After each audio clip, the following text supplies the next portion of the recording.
Welcome dear student, स्वागत है आप सभी का बायोलॉजी क्लासेस में। डियर स्टूडेंट, आज के इस वीडियो में हम डिस्कस करेंगे चैप्टर सेरिकल्चर के बारे में। और ये जो चैप्टर है वो हमारा पेपर अप्लाइड जूलॉजी का चैप्टर है।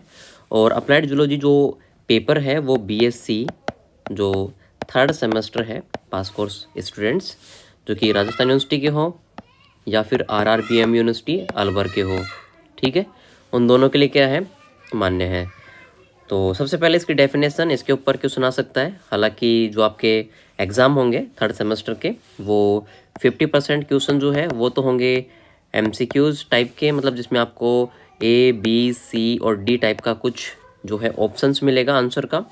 और बाकी 50% जो पेपर रहेगा वो आपका 1 लाइन आंसर्स रहेंगे, ठीक है, एक एक लाइन के आंसर आपको देने होंगे। ठीक, तो आज हम स्टार्ट करते हैं जो सेरिकल्चर है इस चैप्टर के बारे में और समझते हैं कि सेरिकल्चर में कौन कौन चीज़ें हैं जो इंक्लूड की गई हैं। तो देखिए, सबसे पहले डेफिनेशन के ऊपर जो है वो क्वेश्चन बनता है कि सेरिकल्चर किसे कहते हैं। तो सिल्क प्राप्त करने के लिए एक कीट है जिसका नाम है सिल्क मोथ या सिल्क वर्म, उसका पालन करना, ठीक है, रेशम कीट पालन कहलाता है या फिर सेरिकल्चर कहलाता है, ठीक है। अगर आप इंग्लिश में डेफिनेशन देखोगे तो sericulture is the process of cultivating of silkworm and extracting silk from them. अच्छा, अब ये जो शुरुआत की गई थी रेशम कीट से रेशम प्राप्त करने की, वो सबसे पहले चाइना के अंदर की गई थी। वहाँ पे एक सिटी थी क्वांगटी नाम की सिटी, वहाँ पर एक महारानी थी जिसका नाम था लोटजू। इन्होंने 2697 BC में जो रेशम कीट है उससे धागा प्राप्त करने की विधि जो है वो पता कर ली थी और अपने कंट्री के अंदर इस प्रकार का मेथड जो है वो चालू कर दिया गया था, जिससे कि वहाँ पे कपड़े जो है वो बनाए जा रहे थे। अब फिलहाल क्या हुआ, फिलहाल जो है ये विधि जो है मतलब रेशम कीट से रेशम प्राप्त करने की वो बहुत सारे कंट्रीज़ में फैल चुकी है, ठीक है, जिसमें चाइना है home country, Japan, Korea, India, Pakistan, Bangladesh, Italy, France और जो सोवियत रूस है वहाँ पर भी आज जो रेशम कीट पाल करके रेशम प्राप्त करके कपड़े बनाए जाते हैं। ये विस्तार किस प्रकार से हुआ है वो भी आप नोट कर लीजिए। विस्तार हुआ है एशिया से यूरोप, यूरोप से मेडिटेरियन जो एरिया होता है उस वाले एरिया में, ठीक। अब यहाँ पर एक इम्पॉर्टेंट चीज़ ये है कि सेरिकल्चर जो है वो यहाँ पर सिस्टमेटिक और प्रैक्टिकल की स्टडी जो है वो सबसे पहले जापान में स्टार्ट हुई थी। मतलब सेरिकल्चर की सिस्टमेटिक और प्रैक्टिकल स्टडी जो है वो 1911 में जापान में स्टार्ट हुई थी। इससे पहले नॉर्मली जो पुराना तरीका है उसी तरीके से रेशम प्राप्त कर रहे थे कीटों के माध्यम से। इसका सिस्टमेटिक तरीके से प्रैक्टिकल किया गया और फिर बाद में जापान में कपड़े का व्यापार चालू किया गया। तो ये यहाँ पर हमारे पास में थोड़ा सा इंट्रोडक्शन है सेरिकल्चर के बारे में। इसके बाद में आता है फर्स्ट एक्सपेरिमेंट इन इंडिया के अंदर कब किया गया था सेरिकल्चर के ऊपर। तो 1905 के अंदर साइंटिस्ट था लेफ्रॉय, इन्होंने इंडिया में सेरिकल्चर के ऊपर एक्सपेरिमेंट किया था पता करने के लिए कि भी हाँ सेरिकल्चर होता है या नहीं होता है, मतलब रेशम कीट से हम रेशम प्राप्त कर सकते हैं या नहीं कर सकते हैं। तो इसके लिए जो इंस्टीट्यूट थी इंडिया के अंदर वो पूसा इंस्टीट्यूट न्यू दिल्ली में थी, ठीक है। और इस इंस्टीट्यूट में जो सिल्क वर्म है एक प्रकार का इंसेक्ट, ठीक है, इसका कल्चर करने के लिए एक्सपेरिमेंट किया गया था। तो ये जो क्वेश्चन है वो पेपर में आ सकता है कि इंडिया में कौन सी इंस्टीट्यूट में जो सिल्क वर्म है उसके ऊपर एक्सपेरिमेंट किए गए थे कल्चर करने के लिए। अब इसके बाद में क्या आता है, वोल्टाइन के ऊपर क्वेश्चंस आ सकते हैं। वोल्टाइन मतलब होता है फसल, यानी कि आप एक साल में रेशम कीट द्वारा कितनी बार रेशम प्राप्त कर सकते हो। तो उस कंडीशन के आधार पर यहाँ पर 3 प्रकार की फसलें प्राप्त होती हैं और वो एरियाज़ के अकॉर्डिंग होती है। जैसे एशिया और यूरोप में अगर आप देखोगे जहाँ पे ज़्यादा सर्दी पड़ती है उस समय की बात है, वहाँ एक साल के अंदर आपको केवल एक बार ही रेशम प्राप्त होगा। तो ऐसे कल्चर्स को अपन बोलेंगे यूनिवोल्टाइन, ठीक है।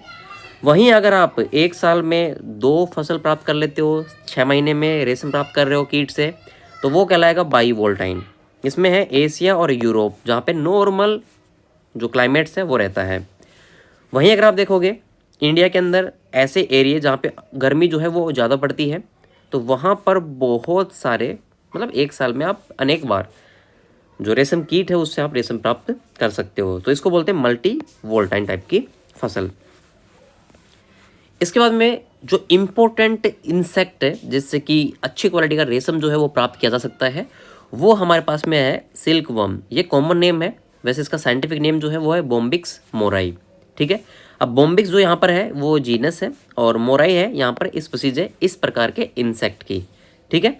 तो ये कॉमन नेम हो गया सिल्क वर्म या फिर सिल्क मोथ आप इसे बोल सकते हो, और ये सबसे बेस्ट स्पीसीज है फॉर सिल्क प्रोडक्शन एनीवेयर, कहीं पे भी, चाहे वो चाइना हो, चाहे फिर वो रूस हो, चाहे फिर वो अमेरिका हो, चाहे फिर वो इंडिया हो, सभी जगह पे इससे बढ़िया और कोई भी इंसेक्ट्स नहीं मिल सकता रेशम प्राप्त करने के लिए।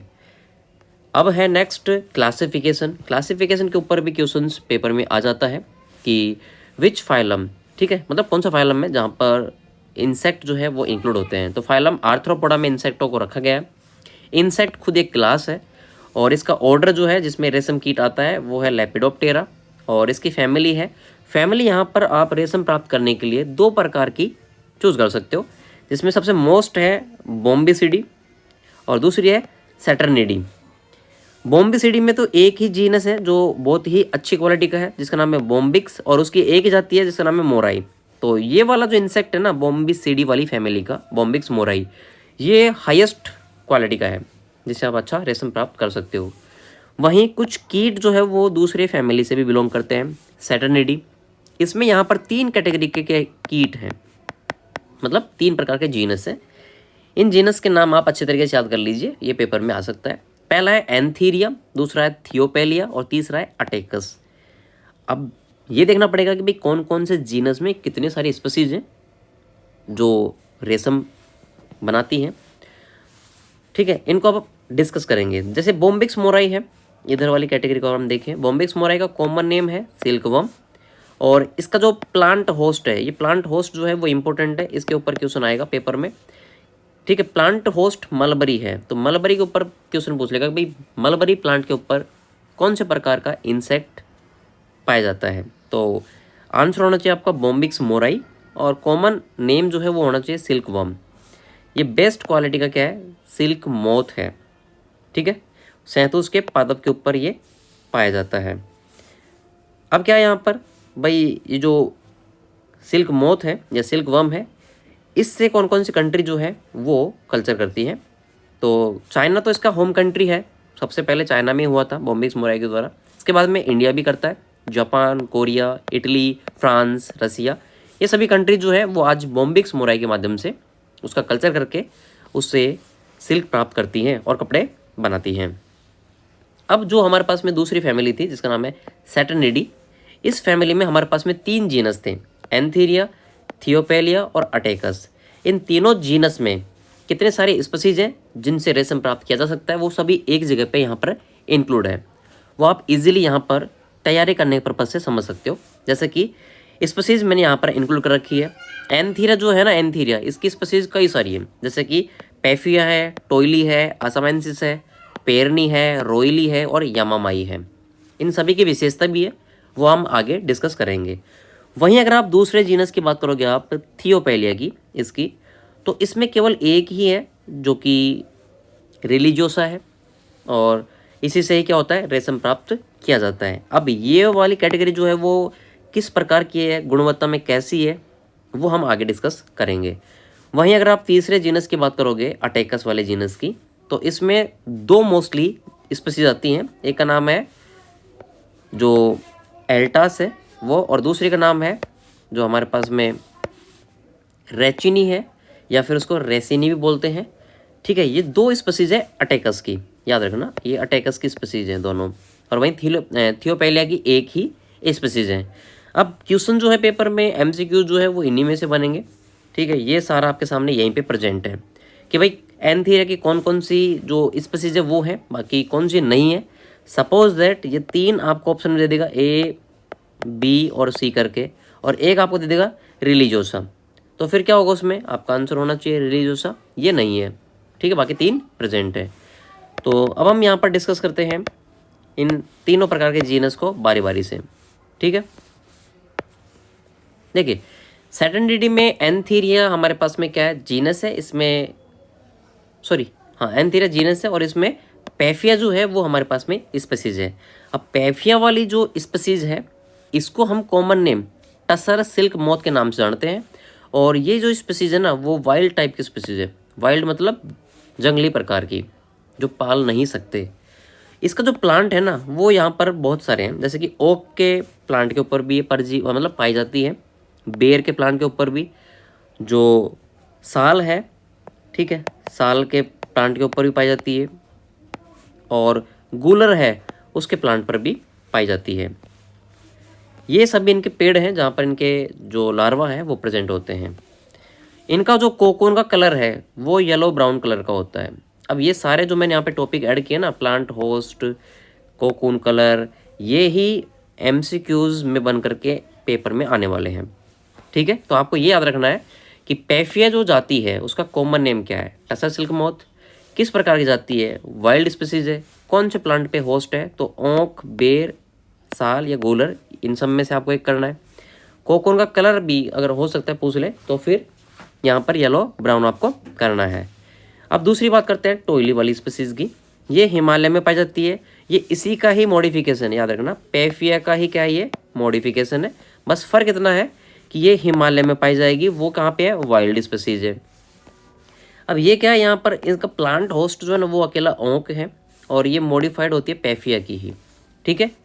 तीसरी जो स्पीसीज है वो है आसामेंसिस, ठीक है। इसकी विशेषता ये है कि इसका कॉमन नेम जो है ना वो मूंगा सिल्क है। तो यहाँ पर क्वेश्चन बन सकता है कि भाई मूंगा सिल्क किस रेशम कीट का सामान्य नाम है, तो आपको लिखना पड़ेगा ये वाले तो जाति है, तो कॉमन नेम जाति को और प्लस में उसके जो जीनस है उसको मिलाकर लिखना पड़ेगा। तो आंसर आना चाहिए आपका एंथीरिया जो आसामेंसिस है वो, ठीक है।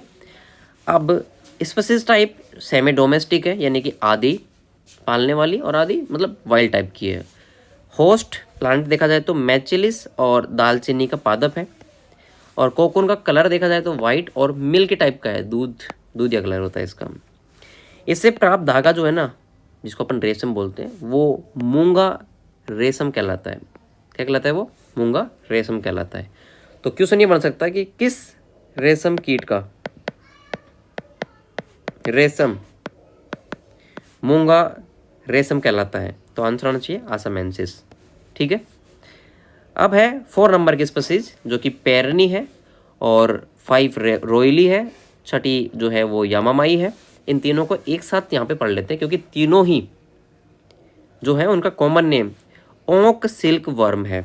बस फर्क ये है कि तीनों जो है ना वो अलग अलग एरिया में पाई जाती हैं, इसलिए इनकी स्पीसीज जो है वो अलग अलग बन गई है। जैसे कि पैरनी जो है ये जो है वो चाइना में पाई जाती है। इसी का ही रूप जो है वो इंडिया में आसाम में पाया जाता है जिसका नाम है रोयली, और इसी का ही रूप जो है वो जापान में पाया जाता है जिसे डोमेस्टिक स्पीसीज के नाम से वहाँ पे कंसिडर करते हैं, और नाम उसका यामामाई। तो मतलब तीनों ये जो आप देख रहे हो यहाँ पर एंथीरिया की, पैरनी, रोयली और यामामाई, तीनों है तो एक ही बट अलग अलग एरिया में पाई जाती है, चाइना, आसाम और जापान। तो अब यहाँ पर एमसीक्यू क्वेश्चन ये बन सकता है भाई इंडिया के आसाम में कौन से प्रकार की जो एंथीरिया टाइप की जो स्पीसीज है वो पाई जाती है, बताओ भाई, रोयली। अच्छा, ये सभी स्पीसीज है तो एक ही बट अलग अलग एरिया में पाई जाती हैं। अब आता है हमारे पास में दूसरा जो फैमिली है थियोपेलिया, इसमें एक ही तो था रिलीजियोसा। इसका कॉमन नेम जो है ना वो इम्पोर्टेंट है, कॉमन नेम इसका है देव मूंगा सिल्क। ध्यान दीजिए पीछे था केवल और केवल मूंगा सिल्क, ठीक है, यहाँ पर हमने पढ़ा था मूंगा सिल्क जो कि आसामेंसिस थी, और यहाँ पे आप जो पढ़ रहे हो वो पढ़ रहे हो देव के नाम से, देव मूंगा सिल्क वर्म, ठीक है। ये इसका कॉमन नेम है रिलीजियोसा का, और ये सेमी डोमेस्टिक है, फाइकस यानी कि गूलर के प्लांट के ऊपर और मैंचिलिस के प्लांट के ऊपर पाई जाती है, और ये इंडिया के यूपी में और हिमालय में प्रेजेंट है। अच्छा, इसका जो धागा है, रेशम है, वो इसलिए इम्पोर्टेंट है क्योंकि इनसे मछली पकड़ने वाले जाल बनाए जाते हैं जो कि हार्ड होते हैं, स्ट्रॉन्ग होते हैं, और साथ में खुरदरे प्रकार के भी होते हैं। कैसे होते हैं, खुरदरे, जिससे कि मछलियाँ इजीली पकड़ में आ जाती हैं, ठीक है। तो मछलियाँ पकड़ने के पर्पज़ से अगर आप देखें तो रिलीजियोसा जो कीट है वो इम्पोर्टेंट है। तो यहाँ पर पेपर में क्वेश्चन ये आ सकता है कि कौन से स्पीसीज से मछलियों को पकड़ने के लिए जाल बनाया जाता है, तो ऑप्शन आना चाहिए रिलीजियोसा, और फैमिली थियोपेलिया, ठीक है। एक्चुअल में फैमिली नहीं है थियोपेलिया, यहाँ पर मिस प्रिंट हो गया है, ये यहाँ पर होना चाहिए क्या, जो जीनस है वो, फैमिली तो इसकी क्या है, फैमिली तो सेटर्निडी है, जीनस है ये, और इसकी स्पीसीज रिलीजियोसा। नेक्स्ट, इसके बाद में आती है तीसरे प्रकार का जो जीनस है अटेकस। ठीक है, यहाँ पर ये क्या है, जीनस है, और इसमें हमारे पास में जो स्पीसीज है वो दो प्रकार की आती है, एक एल्टास और दूसरी है रेचिनी। एल्टास वाली का कॉमन नेम है जॉइंट सिल्क वर्म, और रेचिनी का कॉमन नेम है ओक सिल्क वर्म। ठीक है, अब दोनों के अंदर अंतर देखें तो ये इंडिया और मलेशिया में पाई जाती है, और ये ईस्टर्न एशिया में पाई जाती है। ये जो एल्टास टाइप का जो स्पीसीज आप देख रहे हो ना यहाँ पर कीट का, ये पता है क्या है, पूरे पूरे इंसेक्ट क्लास के अंदर सबसे बड़े पंखों वाला कीट है ये। लगभग 11 इंच के इनके क्या है, पंख हैं, सबसे बड़े पंख इसी कीट के हैं। तो याद रखना, इंसेक्ट में कौन सा ऐसा इंसेक्ट है, मतलब इंसेक्ट जो इंसेक्ट क्लास है ना, उसमें कौन सा ऐसा इंसेक्ट है जिसके पंख सबसे बड़े हैं, तो वो आएगा आंसर किसका, एल्टास। पूरा नाम अटेकस एल्टास का। ठीक है, ये इसलिए फेमस है। रेचनी की बात करें यहाँ पर, रेचनी वाले की, तो ये प्लांट होस्ट कैस्टर का है, अरंडी का है। ठीक है, और अरंड के लिए ये क्या है, इंपॉर्टेंट है, पेपर में क्वेश्चन आ सकता है भाई कैस्टर के प्लांट के ऊपर कौन से स्पीसीज प्रेजेंट होती है, तो रेचनी आंसर आना चाहिए। और जीनस की बात करी जाए तो अटेकस। अच्छा, इससे बनने वाला जो सिल्क है ना वो भी फेमस है, इसके सिल्क को बोलते हैं एरी सिल्क। ठीक है, एरी सिल्क, और इसी पूरे पूरे इंसेक्ट को जबकि ये एरी सिल्क प्रोड्यूस करता है, इसलिए इसके कल्चर को हम एक स्पेशल नाम देते हैं जिसका नाम है एरी कल्चर। ठीक है, और इसका जो सिल्क है ना उसके कलर डार्क रेड होता है ईंट के समान, और ये सबसे इम्पोर्टेंट इसलिए भी बन जाती है क्योंकि राजस्थान के बीकानेर डिस्ट्रिक्ट में इसका कल्चर जो है ना वहाँ के लोग ज़्यादा करते हैं, तो सर्वाधिक राजस्थान में। अब अरंडी क्या होता है भाई, देखो कम पानी में लगने वाला पादप है, इजीली राजस्थान में वो सर्वाइव करता है।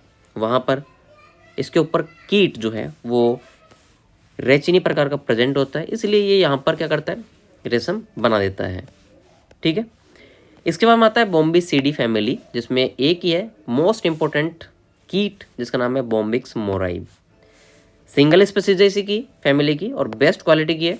इसकी जो होम कंट्री है वो चाइना है, इसके बाद में ये इंडिया में फैल गया, और बाकी जापान, कोरिया, इटली और फ्रांस, रशिया वगैरह में भी ये फैल गया है। कॉमन नेम इसका पूछा जाएगा पेपर में, जो कि सिल्क वर्म है या फिर सिल्क मोथ है। और प्लांट होस्ट मैं आपको पहले बता चुका हूँ, मलबरी प्लांट यानी कि शहतूत का पादप। So this is called mulberry silk moth, इसलिए इसको मलबरी सिल्क मोथ के नाम से भी जानते हैं। बाकी के नेक्स्ट वीडियो में हम इस वाले कीट को डिटेल में पढ़ेंगे कि भाई इसकी स्ट्रक्चर कैसी है और इससे किस प्रकार से सेरीकल्चर किया जाता है। बाकी अगर आपको ये PDF चाहिए एकदम फ्रेश, तो आप टेलीग्राम ज्वाइन कर सकते हो। टेलीग्राम का जो लिंक है वो आपको डिस्क्रिप्शन में दिया हुआ है, जा करके ज्वाइन कर सकते हो। और किसी भी प्रकार की कोई क्यूरी हो तो आप हमें व्हाट्सएप पे मैसेज कर सकते हो। व्हाट्सएप का लिंक जो है वो ग्रुप डिस्क्रिप्शन में दिया हुआ है, और ग्रुप का लिंक भी डिस्क्रिप्शन में दिया हुआ है, जा करके आप ग्रुप ज्वाइन कर सकते हो। Thank you.